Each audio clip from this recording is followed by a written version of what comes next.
So on our personal, Athletes Edge one, we purposely put some things in there. Like, I'm a former college baseball player who enjoys weightlifting. And I think one of my pictures is me deadlifting, right? So it draws people to that, like, oh, hey, that person kind of looks like me. They probably know something about training if they're deadlifting, 400 or 500 pounds. This week on the Yoakum Strength Podcast, we get the chance to talk with Justin Traxler, working out of Athletes Edge Physical Therapy in Austin, Texas. Justin is not only a physical therapist, but also a former high level baseball player who continues to train himself. Throughout the episode, he touches on what to look for when seeking out a new physical therapist, what rehab looks like at Athletes Edge, and how they integrate technology into the return to play process. As always, thank you for listening and enjoy the episode. Before we dive into today's episode, I want to tell you about the Yoakum Strength Insider. The Insider is our online training platform that takes everything we talk about on this podcast, better movement, smarter training, and actually enjoying the process, and turns it into something you can live and breathe. Our goal is simple: create better movers who feel stronger, more capable, and more confident in their bodies. We do that through a holistic approach that includes everything from sprinting and lifting to mobility and spinal movements. Inside the Insider, we run several distinct programs: Building Better Movers for foundational athletic development, a dedicated Olympic lifting program, the Get Yoked series for pushing strength and physique, and Washed Up Movers for lifters who want to keep training hard without beating themselves into the ground. We also offer focused options like a vertical jump program and at-home training, so you're never forced into a one-size-fits-all plan. You're not just getting a program, you're getting full access to our app with video demos, progress tracking, a community Discord, and direct communication with a Yoakum Strength coach. Plus our 30-page nutrition and lifestyle guideline covering how we eat, train, and build habits with our athletes. If you want to make training fun again, use code podcast25 at checkout for 25% off your first program. Hope to see you there. Boom. All right, well, Coach, welcome to the podcast. I'm excited to have you here. Thanks for having me, man. I'm excited as well. Yeah, so Tristan and I were asking about who we should have on, and anybody that gets the Tim Riley stamp of approval is an instant yes to the podcast. And you, fortunately, got the Tim Riley stamp of approval. So congrats there, dude. That's a big sign. That's a big step in the industry right there. Yeah, I appreciate it, man. He's been a really good connection around Austin. I obviously love him. He's a big hype man too. You type, man. I fucking love him, dude. He's so cool. It's been really fun to work with him over the past, 9-ish weeks with these combine guys, and then now we're getting some of this NFL wave in. So it's been really fun to collaborate with him. Him and Blaine McConnell too. So Pogs, all the guys over at C4. It's been a lot of fun. And you're kind of a hog yourself, dude. Like, I think that's one of the cool things is when Tristan sent me your stuff, go to your page, you're training, you're ripping, dude. You're chasing a 40-inch vertical. And I think that's something a lot of times in the PT, AT world, even, I mean, strength coach world, though, you can get in that. Chiropractic world, you can get into that, where you just get so far removed from what these athletes are actually putting themselves through, and just like a lot of things we say are just like not real life anymore. You know what I mean? And it starts to just get further and further away. As you're supposed to get more knowledge in the field, you actually sometimes get dumber in the field because you're so far detached from it. And one of the cool things, like, you go to your page, you're ripping, dude. You're talking about RPE 10s on an hex bar deadlift. Like, it's badass. It's sick. What is that approach, dude? Like, how did you stay connected? Was that an active thing of like, I want to continue to like live in the steps that my athletes are going to so that I know what they're doing? You just enjoy it. Like, what's that process like for you? Yeah, man. The RPE post, I kind of got some hate. That was kind of fun because for me, RPE, and we can dive into that. That day, I definitely felt like a 9. The dot dot dot 10 was kind of a joke, but it's not taken that way. But just my background. So I played sports my whole life. I played football, baseball, soccer, ran track. I played baseball through college. So I was a closer. I loved it. I loved the adrenaline rush. I loved the power aspect of pitching. The training was so much fun, dude. It's heavy front rack stuff. It's heavy deadlifts. It's a lot of jumping and plyos.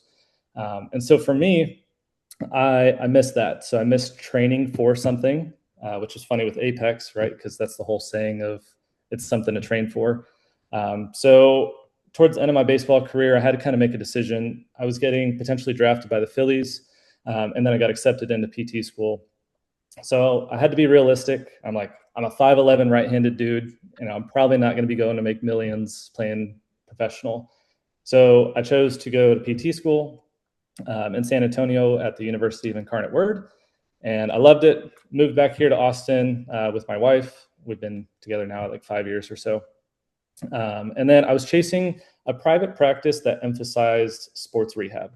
So I think you'll run into a lot of clinics in the PT world that are called sports rehab, and you go in there and the heaviest thing's a 25-pound dumbbell. That's not sports rehab, man. That's not. And so throughout my journey, I went and worked at an in-network, which helped me develop a lot of skills. I worked there for a little over 2 years. I learned a lot about different populations. We were partnered with the Olympic track committee there, so I had a lot of Olympians to really look at their programming. How are they doing that? We had some NFL guys, and then a ton of high school and college. So I really niched down after that at the current place I'm at, called Athletes Edge in Westlake. And our whole population is active. They're athletic. We had an NFL player in there today, just very active humans. And for me, one of my PT expressions is your body is your business card. So this gets to my training of, if I'm rehabbing these college players back to their sport after ACL or Tommy John, I need to be able to demonstrate the things I'm showing them, right? So that's kind of where this is launched. And I actually just launched that Instagram page maybe a month ago. And so it's just a way for me to share my PT passion and my own training log. And so it's just been kind of fun to pursue that. Yeah. You mentioned looking at like sports centric PT. What's something that, if you are somebody looking for a PT spot, like if you're Googling, you're like, hey, I'm injured and I'm looking for a spot, that somebody should be on the lookout for and be weary of? Because I know when we were looking up for somebody, like PT, it was like, all right, sports physical therapist. And, there's a huge list. And you're like, man, I can't really tell. It's just a bunch of, jargon, a bunch of really buzzwordy type propaganda. And you're like, how do I pick one that's solid? Like, what should someone look for and what should someone be weary of? Dude, is it Yeah. just the dumbbell test? The 25-pound dumbbell test? That's a good one. I like that. I've never looked at a PT's dumbbells. We've actually had quite a few people call us and be like, hey, what equipment do you have? Do you have barbells? Do you have squat racks? We have VALD testing as well. I don't know if y'all are familiar with all of that. And so that's been a big hit too. I think it depends on the human. So if I would say, call the clinic. You can ask to talk to a PT before you even go waste your time on a session. Ask if they have worked with this injury before. What is their years of experience? Do they have any credentials? So one of the things we look for when we hire is a CSCS, because we need to be able to program for these people. So that'd be one thing, is call and ask, what are their experience? Look at the website too. So on our personal, Athletes Edge one, we purposely put some things in there, like, I'm a former college baseball player who enjoys weightlifting. And I think one of my pictures is me deadlifting, right? So it draws people to that, like, oh, hey, that person kind of looks like me. They probably know something about training if they're deadlifting, 400 or 500 pounds. And then the other thing we've really started doing is pushing out more content on Instagram. So we have little highlights of knee rehab and post-op and back pain.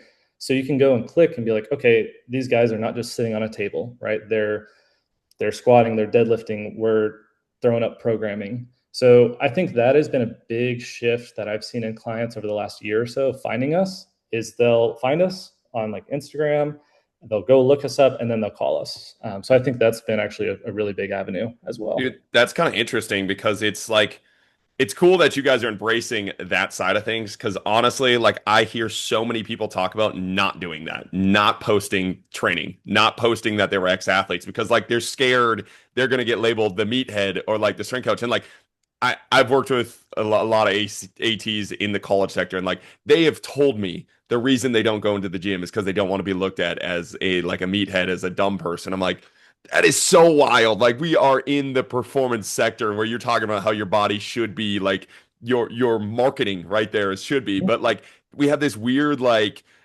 thing where it's like, you want to look like the smart person who is on the table. Like, that's how a lot of PTs like advertise themselves. You know what I mean? Like, it's really cool to hear that you are embracing it the opposite way.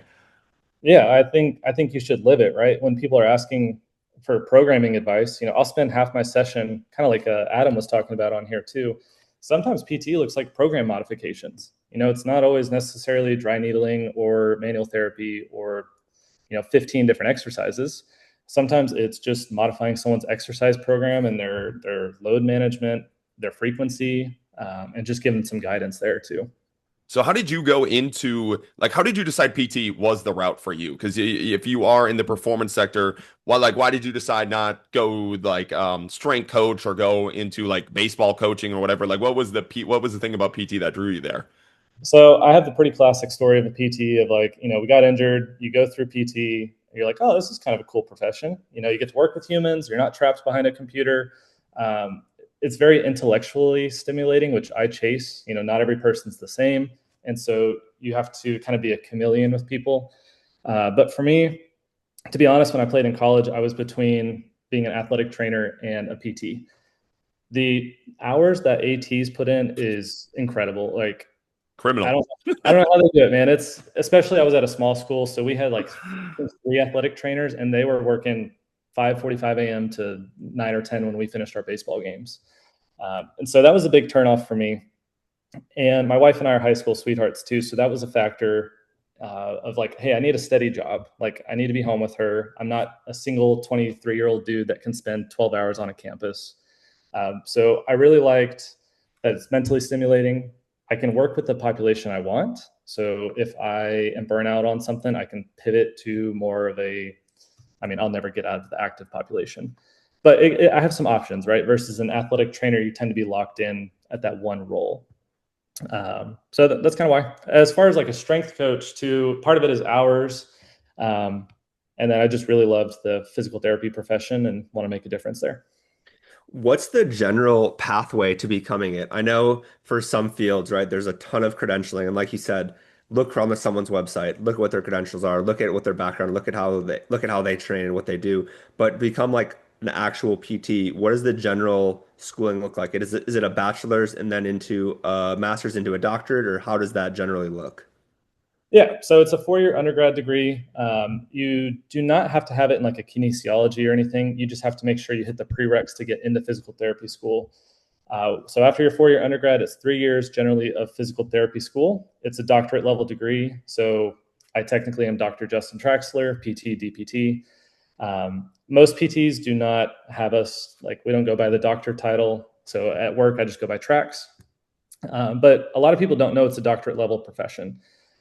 So with that new title, because it used to be, I believe, a master's level certification, and then now it's a doctorate level degree, we are educated more in pharmacology and evidence-based practice and like red flaggy kind of things that would warrant us sending them back to a doctor.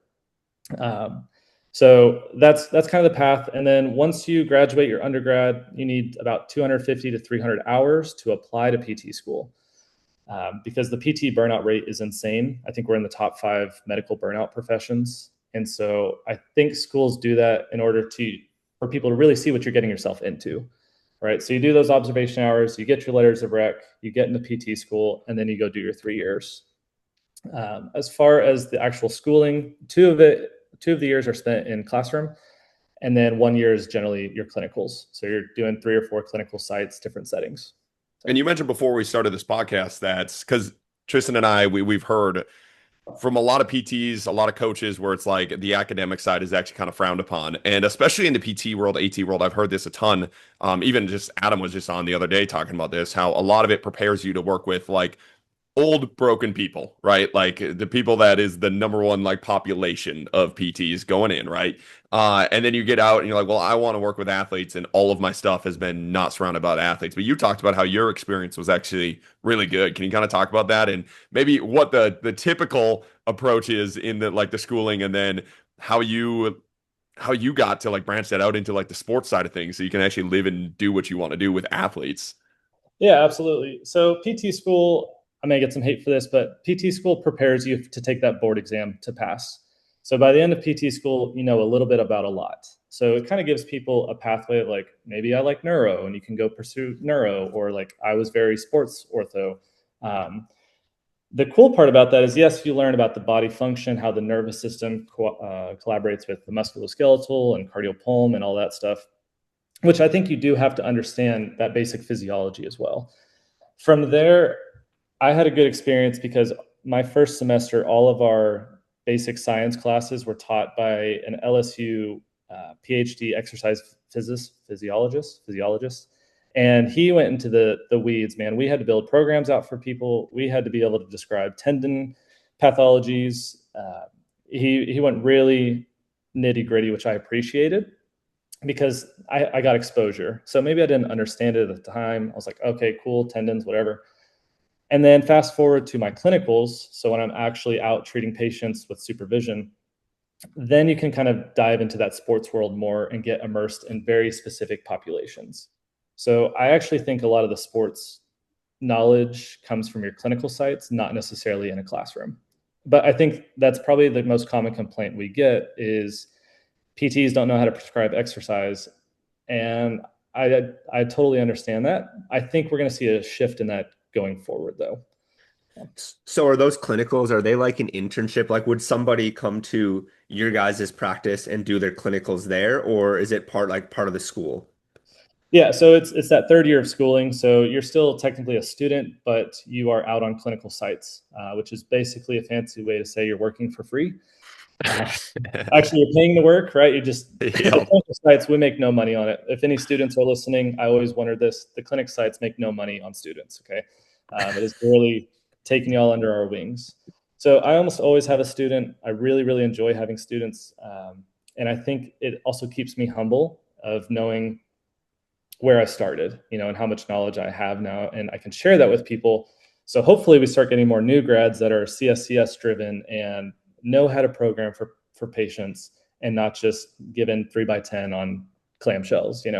Yeah, So so branching out of the like general philosophy or general like PT world and into your core philosophy where it is outside of okay, your top 3x10 fucking clamshells, that type of thing, into your like personal philosophy around rehab, around injuries. Like, what is that? Like, how do you look at injuries? How do you look at rehab? What's happening to the body? What is your goal when you're working with a client to get them back? What are things you're looking at? Like, what is all that knowledge you've gained? What does that distill down into like your core philosophy when you're working with an elite level athlete? yeah, so I don't know if y'all follow Coach Q. He posted something on this the other day, and I was one of the first to comment. And I was like, the more I practice as a physical therapist in this setting, the more I realize I'm a strength coach, right? Um, I have to know how to look at programming. I have to know how to identify overtraining. I have to know how to go from a GPP to like a power phase or a preseason phase. So I think, as I've practiced more, I've learned that I have to understand those basics of strength training and anatomy and phys and how that impacts the human. I kind of got sidetracked from the original question, but one of the things, I don't know if y'all know Katie Dabrowski. She's one of my favorites, her and Q. They're great. They're really helping our profession out. She has an expression of, if you walked into my PT clinic, you would not know if I'm rehabbing or if I'm strength training. And that's kind of my whole philosophy. So even ACL rehab, 3 or 4 weeks, we're getting off the table, we're programming, we have a session to flow. We'll start with some manual therapy because we got to get that knee straight, but I'm getting you off the table as soon as I can. So what that looks like for me, I normally get to work 30, 40 minutes early. I look at my schedule and I plan out a session for every single person that day. And it's basically progressive overload depending on symptoms. Some days it's people just coming in to look at how's my hang clean form or whatever. So that's kind of my philosophy is I treat it more like a strength and conditioning program. So today someone was hitting 4 sets of 5, 4, 3 on a trap bar deadlift paired with a jump for some contrast training. So I definitely incorporate some of those S&C principles into the rehab world. And when you're working with these elite level athletes, like how do you keep it from being like too many cooks in the kitchen? Because I know like so many of these elite level athletes, dude, especially like this kind of why I got out of that sector because like they would come to me for a session, then they would tell me they went to go around a speed session, then they would go to PT, and if they're doing PT with somebody like you, they're running another. It's like what are we doing, guys? Like this is run one fucking program, dude. Like what's your process? Like are you just hands on? Full on if you're working with this client like this is your program you're running, is it just a return to play and then hand them off to another strength coach? Like what's that process like when you're working with these elite level guys? Yeah, that's a tough one, man. Because PTs kind of wear different hats, right? I almost asked you guys, what do you think a PT does? Because we need to be able to diagnose, even though legally we can't diagnose, but that's what guides our whole treatment. We need to have some hands-on skills to be able to maybe decrease swelling if someone's post-op. We need to have that strength and conditioning mindset. So it's PTs are in a tough place because we wear different hats, and I think we get stepped on sometimes. So working with elite level athletes, if we take this combine, for example, one of our biggest things was tissue management. So identifying, hey, this guy's got some tight hamstrings paired with his overstride, that might lead to a hamstring tendon problem down the road. So with the combine, we'd check most of the guys out in the morning. I'd go over to Tim and Blaine McConnell and be like, hey guys, watch this dude. I don't like how he's babying this knee today. And so sometimes it's just programming with the strength coach. It's a little bit of tissue work combined with maybe some mobility work, give one or two things to address their deficits, maybe use it as a warm up, and then get them back into training. Sometimes I think people think when we have elite level athletes, they're the epitome of health. Like they are just like nothing's ever wrong with them. And like you said, if you're training at this super high level and training really hard, there's going to be things that bother you. Like you're going to have aches and pains, and it's going to kind of just be part of the job. How do you work through that, especially on it like for a combine where it's like you have this day, you have to perform to the 10th of a second, to the inch of the jump, making sure that these guys are just able to tolerate and work through these things in a way that's going to be advantageous to their, hopefully hundreds of thousands of dollars. Yeah, that was an interesting thing because there's a lot of pressure riding on this combine prep. We had one of the guys pop up with a hamstring injury. Thankfully, it was like a grade one. He had that happen on week 2, and so now I'm thinking, oh crap, we got 2 months to get this dude's hamstring ready to, max sprint and run routes and stuff. So part of it is educating them, right? Like, hey, these are things that are okay. These are things that are not okay. If you're sitting in your hotel room, maybe change the position so you're not tensioning your hamstring for 2 hours playing Xbox. But a lot of it just comes down to building confidence that they know they're going to be okay. If you fear monger them and you're like, oh God, dude, your hamstring's going to explode, they're going to baby it, right? So it's finding the entry point of how much they can tolerate. If they can't tolerate 100% sprinting, let's go 70%. Okay, cool. You tolerated that this week. Let's go 80%. And so the goal is to keep them as close to their sport or their position or the activity as possible and regress where needed. Dude, dive me into some of the tissue work that you're talking about, because I think tissue work can get really woo-woo-y, really like out there bullshit type of thing. And then there's also like tissue work, soft tissue work, like SMR, like it's foam rolling, this type of stuff. It's like there's something there that is good, right? Like there's a reason people have been doing like things like massages or dry needle, whatever it is. You know what I mean? Like these are things that have been around for a long time. There's people that swear by them all the time. And then you have the other side of the world where it's like almost like a Ben Patrick type that is really good, really charismatic, and just takes it like into a fucking Ben Patrick doesn't do soft tissue work, but like that type of person like snake oils it. And then it's like you can't even touch that stuff without looking like a snake oilsman or without sounding like one when there is like there's benefit there. There's some good things there, right? Like, how do you balance those two things? What do you look at tissue work like? Like, what are you doing with these athletes? Are there things that athletes can do by themselves where you can educate them and like implement some of these things? Like, what's that process? Because that's something that can get so people say tissue work and it can get right away, they write you off. You're like, yeah, that's bullshit. That's snake oils. Like, how do you do that? That's a tough one, man. I think it comes to the narrative you use, and you'll find like I'm very exercise heavy. You can ask any therapist that's ever worked with me. If I don't have to use my hands, I'm not going to. But if we talk, for instance, like these higher level athletes coming into PT, they almost expect some sort of tissue work, Yeah. right? And so to me, tissue work can be some easy massage. It can be, yes, we use dry needling. It's not as terrible. I don't think it does everything that we say it does, but I also think that there are benefits from it. So for me, I think, again, education's heavy of this is not going to be the thing that fixes you. But if we're talking about a high level dude that's about to go to a combine and he thinks that this tissue work is going to help him get through that next week and change the course of his life, we're probably going to do some tissue work, right? But I think a big thing with me is if I do tissue work, I'm always going to reinforce it with some sort of active modality. So if I work on this dude's hamstrings that we talked about, you better believe I'm going to run him through some active hip mobility. So I think a big thing for me is getting ahead of, hey, the PT is not just you sitting on a table. It's getting some movement, getting some blood flowing to the joint that's irritated or the tissue that's irritated, and getting you back to moving. So the big thing I use is just education and getting ahead of this is what's going to fix you. And hey, it's a tool in the toolkit to get you back on the field or back to running or whatever. With with different people coming in, and I work with firefighters, and one of the things we saw is two firefighters had similar injuries, but they were in vastly different physical conditions to start with, and it almost made it really frustrating to one of the ones who was in lesser physical shape of like, oh man, like why is it taking me so long? How much of a influence does it play in your opinion on like that starting point of when somebody gets injured to like how fast they can recover from and like how fast they get back to their starting strength or their game day readiness? Yeah, that's huge, man. And the to hit on the last point of tissue work, I tell people a lot of that is just down regulating the nervous system. So if you have something that's irritated, you know, I come from a firefighter family. So my dad's a firefighter, my uncle's a firefighter, my brother went through the academy. So I'm very familiar with that, what that looks like.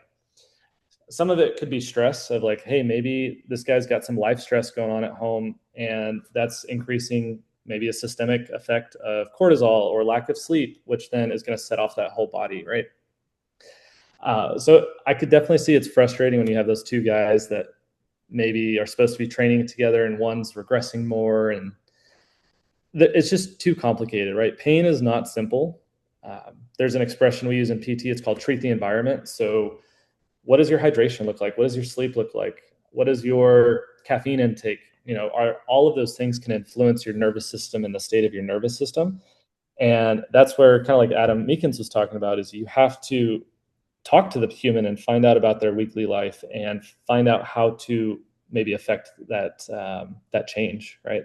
I don't know if that kind of answered your question or not, but Yeah, diving into a little bit of that central nervous system talk too, and with some of the tissue work, where it's like, well, what's your thoughts on things like that are pretty demonized because they were taken to the commoditized level of like foam rolling or like self release, like that type of thing for an athlete where it's maybe it is something like maybe it's just the only 10 minutes of their day they're actually just spending breathing. You know what I mean? Like that's something that I have found like implementing it towards the end of night. It's like, dude, I don't know if I'm making like actual tissue changes or like making big differences here, but it helps me sleep. And it's like 10 minutes where I just have the lights off in my room. I'm not on my phone and I'm rolling out. Like I'm just spending some time with my body. Like what's your thought process there with that, with those type of things to where again, you're not over promising what it does, but you're also not underselling what it does. yeah, I mean, central nervous system is huge, right? It obviously controls every single thing from muscle tendon to inflammatory levels and things like that. So absolutely, I think spending some time with your nervous system is how you worded it. I think that's fantastic, man. Calm down the nervous system. Let it know that it's not under attack. That we're not stimulating it with caffeine or any other stimulant, right? So to hit on your point too, before bed, you have other factors like staring at your screen, right? Are you looking at something that's triggering? Maybe you watch the training video and you're like, oh crap, I got to do that training program for Tristan or whatever, right? Because that happens to me. I had to start cutting off my looking at my workday for the next day because my brain would just start going of, okay, I need to create these home exercise programs, or what if they come in super flared up? So for me, I had a cutoff, and then I don't do breathing exercises. I think that's great, but that does down regulate the nervous system and can have a huge impact on pain, on sleep function, on mental health. So I'm all for that. And, Ah, oh, sorry, go ahead. Finish up what you were saying. I was going to say, so also I know like UT soccer at the end of the day, at the end of their training session, they'll do like a 5 minute, they'll lay in a circle and just do some breathing exercises. And I think that's great because you go from like a super competitive environment, and then you get that nervous system to just calm down, slow the heart rate, slow the breath rate, and all of that. So I fully support it. With how much exposure all of these different things get, at which point, and I think I fell into this camp at one point of, all right, well, I need to sauna, like I need to ice bath. Well, I also need to be in Normatex. Well, I have to get a massage. Well, I also have to foam roll. At what point does it become like almost detrimental and add more stress to athletes' lives? Because I've seen that where athletes are stressing out because they're like, well, I got to drive 20 minutes across town so I can get in the sauna and then do my contrast ice baths and then drive 20 minutes back. It's like that took 2 hours of your day for, that what's the percent gain there? At what point does it become detrimental? That's a good question. I'm sure you guys can answer this in your field too. I think we have a mixed view of what recovery is, right? So to me, recovery, especially working with an athletic population, is hydration, sleep, nutrition. If you're doing all of those things right, that's, I don't know, 97% of your recovery. Now, things like sauna are great for cardiovascular health, and we know that through long-term studies and things like that. I generally tell people, if it makes you feel better, do it, right? If you can't get to it, don't stress about it. But I think we're always looking for a quick fix to recovery, something to make you less sore, something to speed up this injury. And a lot of the times it's just time, man. Like, you can only speed up injuries so fast. So I think the big thing is just understanding what recovery means, what are factors that influence it, and all the stuff you're talking about, like the compression boots and sauna. It maybe moves the needle, 2 or 3%. So if it's a high level athlete and dude, they're training 3 hours a day and they have the time to go do it, sure. Most of my patients, I don't really bring it up unless they do. And I'm like, hey, if you feel better, like, go for it. But that's not going to be the thing that fixes your low back pain or, improves your squat by X amount. So I don't know. I think it's just a twisted version of what recovery actually stands for. So when you're working with these athletes, like what is are you a PT that has like an end date with these athletes? Like, is it an ACL thing, like where you get them to return to play, they're back at their school, it's kind of hands off, like that's the goal, get them out of your facility? Or is it hands on, try to be as hands on with them throughout their whole athletic journey? Like, when do you know they're ready to like branch out and leave? Like, when do you know they're ready to like go and push things? Like what's that process like?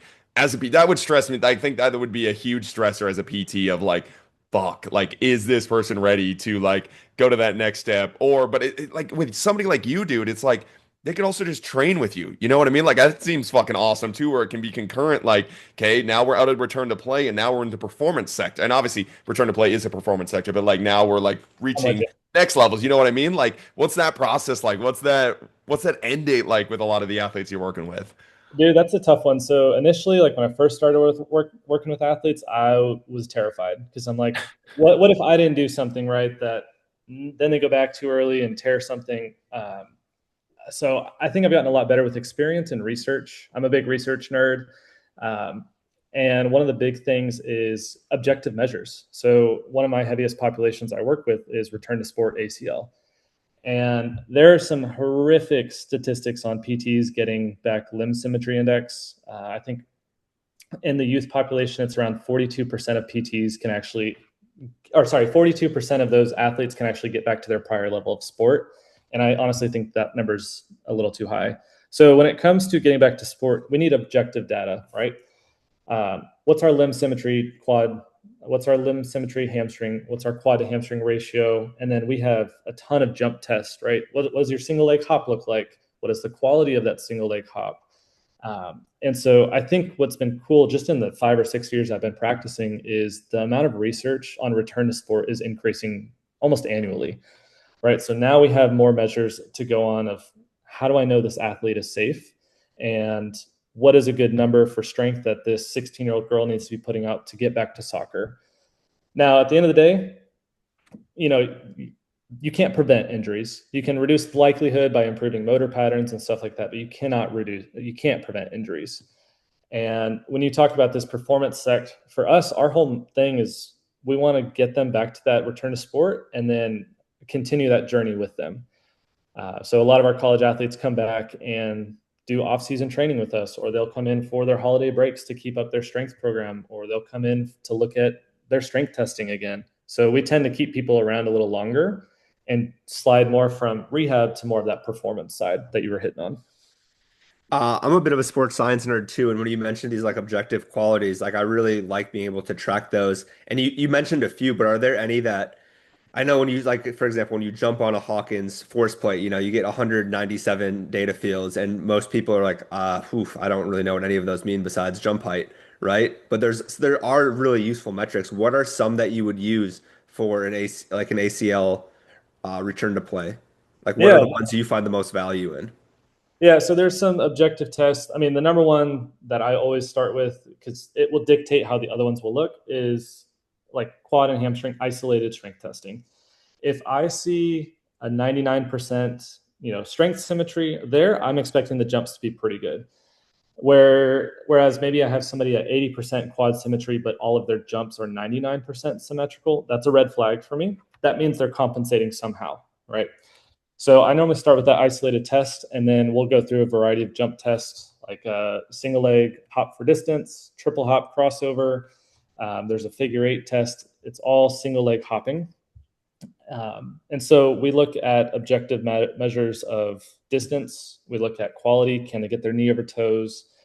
And then now, because we have more data like the Vault or Hawkins plates, we can look at RSI. We can look at reactive time to stability or single leg balance with eyes closed and see exactly how that athlete compensates. So it's just been really cool to see how that objective measure, how the objective measures have become more accessible for you're not spending $20,000 on the fancy leg extension device. You now have Vault for a couple $100 a month, right? So I think that's been really cool to see the progress of that. You mentioned that a lot of your population is the ACL, and this is something that it makes sense. Like it's one of the most common injuries in sports that keeps athletes out for a long time. So it's a massive field where there's a lot of money into it. But like, dude, what the fuck is up with like the obsession with like clamshells and like a banded wall? Like, dude, it's wild to me. Like, what is that? Like every person, it's like it feels like if you're not doing that and somebody tears their ACL or does something, it's like then it's your fault. So it's like an eyewash thing to just show you're doing some ACL prevention. But it's like, shouldn't your strength conditioning program, isn't that the point? Is like ACL, I mean, not just strictly ACL prevention, but like that should be the point of a good strength conditioning program and doing everything that you do in the gym. And it's like it just seems like we just do so much stuff that is just eyewash and like game of telephone of I saw this other person doing this. If my athlete gets hurt, and their athlete gets hurt, but they're doing those things, then this is my fault because I wasn't doing that one specific band walk. And it's like a 5 pound band. It's like, how the fuck are we comparing that to everything else we do force production wise in the weight room, like muscle building wise in the weight room? Like, what is happening there? I think it's maybe a lack of exposure to research. So if we look at an ACL, because again, there's roughly 500,000 ACL tears a year, 250 to 300,000 in a year. surgery. Yeah. The number's massive, dude. I think people don't understand maybe kinematics of it. One of my favorite studies to bring up when people are like, I'm rehabbing my ACL, why am I strength training? There was a study a couple of years ago, and I have it somewhere on my computer. I don't remember exactly who it was, but they took powerlifters and measured their ACL and compared it to like a gen pop. And people who powerlifted had a 3 times thicker ACL than people who did not strength train regularly, right? So what that told me is, okay, if we're squatting through a full range, we're going to get those like translation forces. We're going to build up the quads. We're going to build up the hamstrings to act as a stabilizer for the posterior side of the knee. And so strength protects you, man. Like at the end of the day, I always say, I want the strongest athletes in this clinic, in this gym, whatever, because it will protect them. And then also just diving into research and knowing most ACL tears are 1, non-contact, 2, occur between 0 and 30 degrees of knee bend. Well, then we look at the muscles that influence the joint kinematics there. So the soleus is one that is often neglected. You're not going to get that with your clamshells, but we know the soleus will protect the translation forces that are happening at the knee at that specific joint angle. So if we strengthen the soleus, we strengthen the quads, we strengthen the hamstrings, we're building this fortress around the ACL so that that's not the thing that blows, So I think the other thing too is ACLs are fun to treat, man. You get to spend a whole year with these people. You get to build really good relationships. And so I think PTs like to just have these clients around because it's a fun injury to rehab, not if you're the patient, but just to work with, right? Because you get to go from the banded phase to get your knee straight to more of the general preparatory phase of getting back into some functional movement to progressive overload to power and then return to sport. So it's a fun continuum to take people through. And so I think PTs tend to hold on too long to these athletes when we should kick them more to a strength coach to get more of that speed, that power, and that resilience built. Well, but it's also like a lot of strength coaches are just pretending to be PT type, like they try to be smarter than they are. So then their whole prehab, like it's like they call it their prehab part of their workout, and it's a bunch of banded like stuff. And it's like, okay, but isn't the squat the prehab? You know what I mean? Like that's the part of it where it's like, it's not even PTs typically that I see doing this. When I was in the college sector, dude, we hired out multiple ACL strength coach. Like when we were Division III level, we had basically different strength coaches for kind of every sport. And there was like 3 sports where like these ACL experts came in and their entire strength program was I mean, maybe they did some dumbbell lunges every now and then, but like for the first 30 minutes, it was clamshells and that. I was like, Bro, what are we doing? We are wasting our time. With that, you brought up the soleus. I want to dive into that a little bit because that's something that you don't hear talked about a lot. But with the soleus, are there any other like lagging body parts or like maybe special exercises, maybe not that special, but like let's say a coping, something for the adducts or something that you're seeing, maybe it is for the glutes that is just underloaded that like athletes are not touching on enough that you continually program in your programs that you find yourself coming back to? Yeah, I mean, soleus is definitely one that I think is often neglected, but I think the other movement pattern, because I look at a lot of things as movement patterns. I think we miss a lot of like cross training across midline. So if I have a soccer player, for example, things like a curtsy lunge, a curtsy step up, I have begun to incorporate so much more of that since I've been more experienced now. Versus initially, I'd have been like, oh God, it's demonized, right? Their knees caving in, they're maybe torso leaning a little bit too hard. And so I think just understanding that the body is resilient to what you give it, and you need to look at sports and see what you need to prepare these people for. So, a soccer athlete, right? We're going to be lunging wide, we're going to be lunging forward, we're going to be jumping, we're going to be cutting really fast in different angles. So, my job as a PT is to expose them to everything possible that they could encounter in their sport. And so, with that, exercises that I tend to fall into, glute med strength is huge, rotator strength is huge, but honestly, it's just a well-rounded program, man. Like some sort of squat, some sort of heavy hinge, some plyometrics thrown in, and then get some like rotational and lateral work. I think that will encompass most good knee rehab. Hell yeah, dude. What about like the perception action type stuff that people are kind of like, it's been brought up within the last 5 years where a lot of these injuries they believe might become from like somebody not seeing something, somebody like just not being like perceiving something and putting themselves in awkward situations. And you'll just see it too, like an athlete coming back, they're moving less confidently and on it, like, so they're trying to like govern and limit themselves, but when they're governing and limiting themselves, they're actually putting themselves in way more compromised positions because they're all awkward, like doing these like weird little things. It's like, what's the agility side of your thought process, the perception action? Like, what's your overarching thought process there? Ooh, that's a tough question, man. Because obviously, like if you change the way you move, it's a new pattern for your body. So even if we look at, because I know you're on your quest of cleaning, what 405, right? Yeah, that's And right. so that's a very technique driven thing. And if I start messing with your technique under load, like even if it's a subtle couple inches difference of like a hinge or a start position, I'm now changing muscle tension. So I think as a PT, you have to be smart of like how much you are changing people's, or even as a strength coach, right? How much are you manipulating people's form? How much are you doing it under volume? What volume are you doing it under? Um, so I mean, that's a tough question because you'll see people like the NBA finals last year, there was what, 3 or 4 Achilles tears. And people will be like, oh, I could have prevented that. No, you can't, right? There's so many factors. These dudes are at the end of a season. They've been training hard as crap. They're playing at the highest level of intensity possible. You can't necessarily prevent it, right?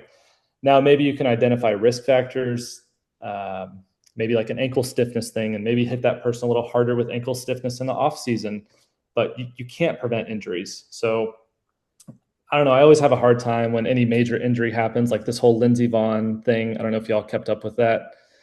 Right. And people are like, oh, she shouldn't have torn it or whatever. Dude, sometimes in a sport like that, things just happen, especially on something where you're going downhill. There maybe something under the snow you don't see and kind of mess you up. So I don't know. That's a tough question to answer. It really is. But I don't think you can prevent injury. I think you can identify risk factors for it, but we need to be careful of like how much we're manipulating someone's form or volume on stuff. Kind of a two-part question here.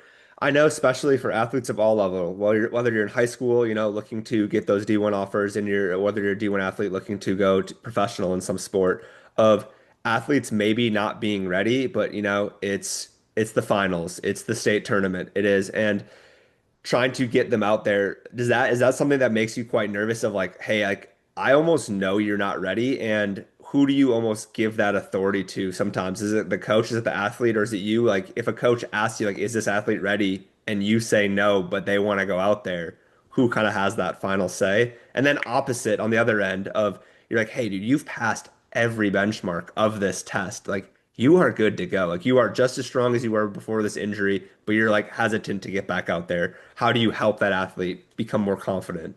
Yeah, that's a good. Both of those are tough questions too. I'll start with that second one. So another one of my treatment philosophies is rehab should always be harder than the thing I'm trying to get you back to, right? So part of that, if you're working with somebody after ACL, let's say for a year, that's 12 months of training without a brace because I don't really like my athletes to wear braces. Because as a competitor, if I'm playing soccer and I see somebody in a knee brace, right, I'm going to that left side or that right side every single time, and I'm wearing you out. Now, I hope that doesn't happen to people, but as an athlete, right, you're competitive. You're going to beat that defender. So with my rehab philosophy, I make it hard. Like you're going to be sweating, you're going to be working hard, you are going to be fatigued, you're going to be put in some awkward positions. But the whole point of that is to build confidence. So when you get back to your sport, you feel great about it, right? And the psychological component is something that's not hit on enough. Is if you're not psychologically ready as the athlete, you have no business playing, right? Because you'll change the way you move. You'll baby that knee, and maybe stay in more extension than flexion, and then you risk, MPFL or ACL tears, things like that. So on the flip side of the coaching, it really depends on the setting.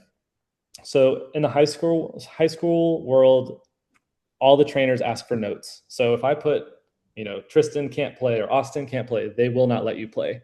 And they make us put a date. They're specific, like what can you do? What can you not do?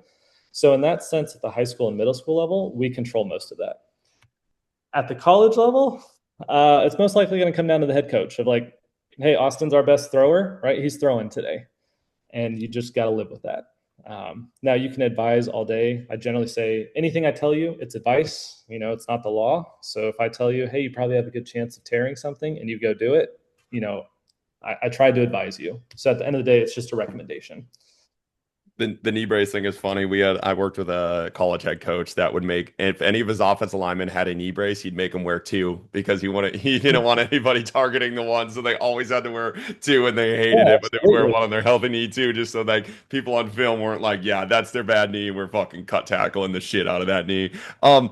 You keep saying 12 months for ACL, and this is something that I hear talked about in the PT world is how like somebody like Adrian Peterson kind of fucked up ACL rehab for a lot of people and like in their heads because now they're like, I can do this in 9 months. I can get this back. And a lot of people are like, you should not just because like you could step out there. Like that's not a real thing. Like, what's your thought process on a timetable of like, obviously the goal is to as we progress in the field, we find ways to get back faster and quicker and like healthier. That's the goal, but without sacrificing the actual athlete's health there to where like you just say, yeah, I'm the PT that gets you back in 10 months instead of 12. It's like, yeah, but like what's your you know what I mean? Like what's Yeah. that process like? And also, how do we like eventually push forward to maybe we get to a point in our field where it is a 6 month injury, but like how do we get to that point? Like where we eventually like continue to progress things where it like ACL, I mean, way back in the day was probably like a career ending thing. It was more Achilles like than it is nowadays. And now it's like now we are able to get athletes fully back. Like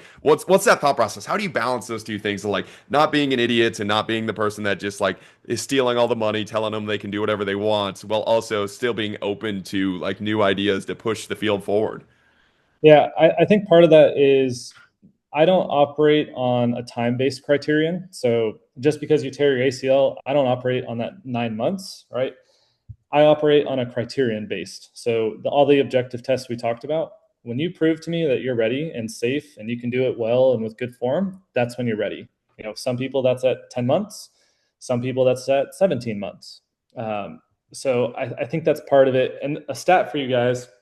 So if an NFL player tears their ACL, the chance they are still playing in 3 years is less than 30%. So basically what that means is it's a career ending injury, Do you have that right? for Achilles? Do you know what that is for Achilles too?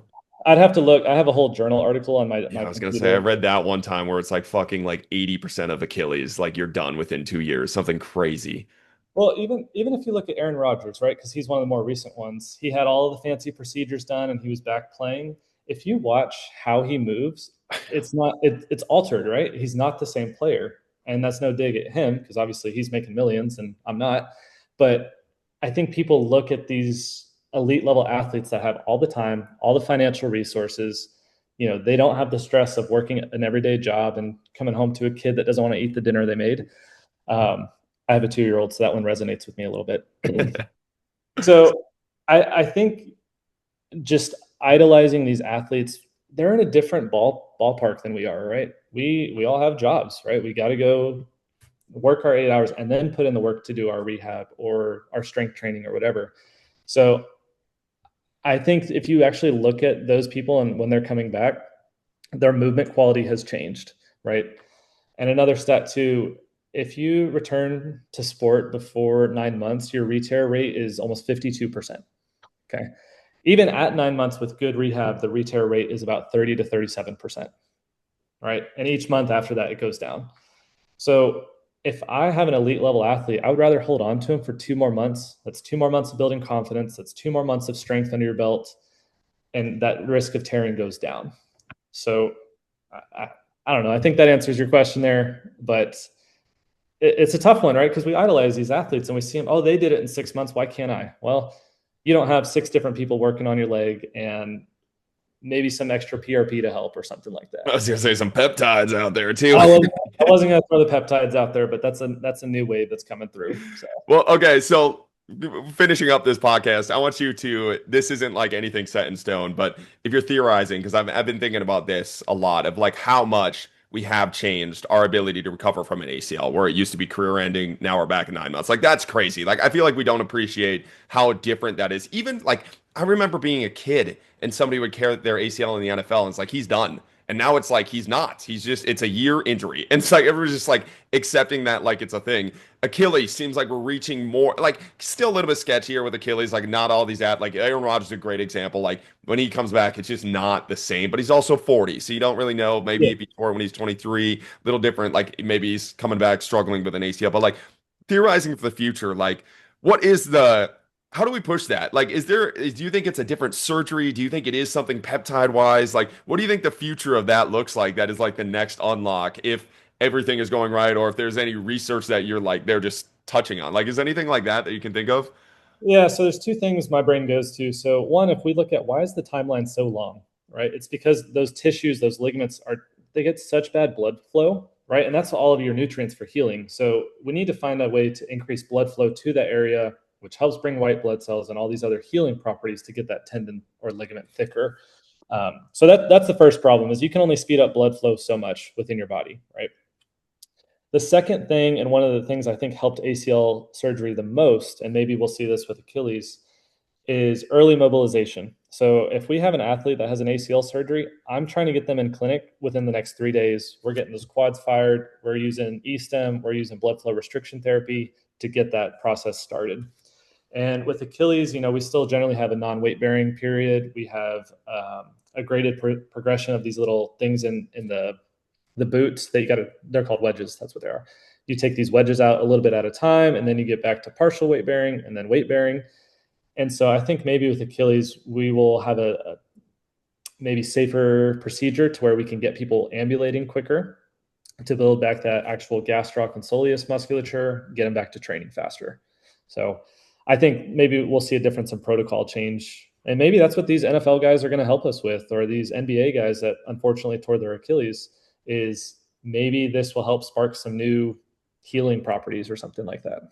Yeah, Tristan, before you go, that's what I was gonna ask. If does like, I mean, it sucks, but like, does it take a $1 million athlete in front of the world to like help these things? Like somebody like Jason Tatum, like, is that going to revolutionize Achilles injuries? Because it's like the Gen Pop, Tristan or I tear our Achilles. It's just like nobody's changing their protocols. They're like, you're fucking done for a year, dude. Like, I don't care if you're not cleaning 405. Nobody gives a fuck. But like somebody like that does it in front of everybody and then has almost unlimited resources.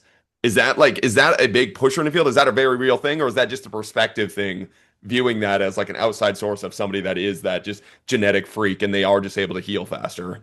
Well, yeah, that's a good point, because if you're paying as a GM, if you're paying somebody 20 million a year, right, you probably want that athlete on the field or the court. And so you're probably going to be more motivated to find out whatever can help them to get them back versus, again, Gen Pop, people don't care about us as much. So unfortunately, right, that's just the truth of it. And so maybe that these high-level athletes and these multi-million-dollar people are getting paid more to play on the field. I think it might help questions get asked, and I think that's how this field develops. That's why they call it practicing medicine, is it's always developing, right? And so if it does take a high level athlete to maybe break down that barrier of, hey, let's try this extra thing, or maybe we do a series of PRP shots instead of that one, or maybe we do this, I don't know, fancy procedure. So I think it just gets the brain stirring a little bit of like, maybe we'll try this, you know? On that same line, when someone's getting paid that much, you see it when you see these viral videos of like LeBron doing some strength training workout, right? They're like, well, he's LeBron, like don't change it up. Like just don't mess him up. Whatever he wants to do, just let it happen. Is it the same way in the PT world when someone comes in, they're like, hey, this is like an expensive dude. Like don't take any risks. Do everything by the book because like if he does not come back, like especially if you're working for a team and not like an independent practice, like you're getting fired. Yeah. Uh, is that the case generally, or Potentially, you know, we get some people. We had a pro baseball player that was kind of working with myself and Tim, and they wanted to mess with his sprint mechanics. I'm like, this dude is an elite level athlete. Like he knows how to run, right? And so sometimes this goes back to that point I made a couple minutes ago. If you alter those mechanics, you potentially, you know, put something else at risk. I think it's a little bit different if you're rehabbing these guys post-op. Like then you kind of get to start from square one, versus if you have like a small hamstring tear and then you come in, you don't want to change that athlete a ton because maybe that adaptation that you're changing is what makes them elite. So same thing, like I played baseball, I have 40 extra degrees of external rotation. If I went to a PT or a doctor, they might be like, hey, you need to start stretching the other direction. Well, no, that's what made me throw harder in my sport. So there is a lot of pressure because I think medical staff can get blamed for people not healing quickly. You know, and again, it's called practicing medicine. Sometimes you try something and maybe flare a dude up before a game, or that's just kind of comes with the territory, you know? and then putting you on the spot, one thing, clickbait here. What's one thing you wish that like athletes, coaches, or staff could be doing from a PT that you commonly see them not doing right now? Oh, I mean, this isn't really activity related, but communication, dude. I think all of us just get on our high horse of like, you know, I'm the coach, so I'm going to make the decision about this athlete. When really all of us have the same approach, right? Of, you know, if I'm working with you guys on your firefighter, for example, I'm going to work with you to get them back to that goal. Um, you know, I'm not going to think that I'm all high and mighty and do it myself. It needs to be a collaborative approach, right? So I think as youth sports are exploding, now people have their own strength coach, they have their high school coach, they have their select coach, they have their parents. So we all just need to centralize our communication, right? I know that probably isn't what you were looking for with that answer, but I think it's a valid point of we all need to communicate better. Okay, last question of this podcast, and we'll let you go. Sorry for keeping you over, but I asked Oh, I'm Adam excited, dude. You're good. You're Meekins good. this question as well, and you brought it up about asymmetries, changing, fixing things. Like it's as a PT, you look at somebody, you were talking about how earlier you were looking at somebody's sprint mechanics and like maybe it's like he's a butt kicker and he has a hamstring issue, like he has a history of hamstring issues, and maybe that's something to focus on. And then you have the other side of it, it's like maybe that's the thing that makes him elite. Like how do you find when to intervene with that stuff? And Adam Meekins had a funny response. He was like, it's like pornography. It's like Oh, you kind of know what it is when you see it. Like if it's shit and it's in front of you, you should go fix it. Like what's kind of that thought process to you? Like when is it what makes them elite, or when is it like what leaves them vulnerable for injury? that's I listened to that podcast and it made me laugh when he brought that up because it's right. You know, with these athletes, you have to also look at how long have they played the sport. So, for example, I had an Olympic hurdler I was working with, and she was driving quite a bit to see me. And there was one day she just went to somebody that was closer, and he was like, "Oh, your pelvis is out of alignment." And she was like, "I have never been in worse pain than this guy who tried to fix me anatomically correct, but didn't take into account I always hurdle with one leg forward, right? So your pelvis rotates or your shoulder learns to rotate. So it's a double edged sword, man. Like you got to experiment a little bit. We could play this game with dynamic knee valgus. Watch a basketball game. Watch how much their knees live in internal rotation and on the inside of that big toe. Is that something you want to change? Maybe under heavy load, maybe not. It's you just got to feel it out and take into account maybe why do they have that? Is it from their sport? Did they play a certain thing when they were younger that their spine is maybe a little bit more rotated, or when it comes to jumpers, right? They generally have one leg that was that penultimate leg. Do you want to mess with their symmetry and stuff there? I don't know. So I just want people to get stronger. And I think Adam hit on this too. If you make people strong, man, you build resilience. The tendon's going to get better. The bone's going to adapt. The muscles are going to get better. You can't lose there. Hell yeah, dude. This was dope. Appreciate you coming on. Yeah, thanks, guys. I enjoyed it. Thank you guys for listening. Keep chopping wood. Thank you for listening. Join us next week as we dive down another rabbit hole. If you enjoyed the show, don't forget to like, subscribe, and leave a 5-star rating. Follow us on Instagram at Austin Yoakum to stay updated on future podcast guests. Keep chopping wood.